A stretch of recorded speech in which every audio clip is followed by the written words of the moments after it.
Now, before we move on, let's circle back to what these files are within this client-side test drive renderer, just to review what the importance of each of them are. We've been over the client.html, client setup.js. Client.css is going to handle all of the styling for the surrounding aspects of the dynamic form, essentially everything around the container that we're rendering. We'll be defining the CSS for within the container elsewhere. Within the trace folder, I have the JavaScript that is essentially telling the front end how to and where to render the different aspects of the data, input, output from the decision service, as well as the accrued data being accrued along the way of the form.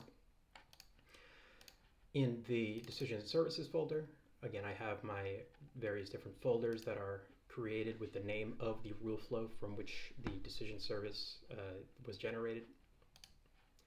And then up in client-side component, I have various different things. I have the dependencies, which provide for the jQuery test template, JSON path, which we'll get into in a subsequent video of showing how we can use JSON path to specify data source or values for a dropdown that live in an external data source.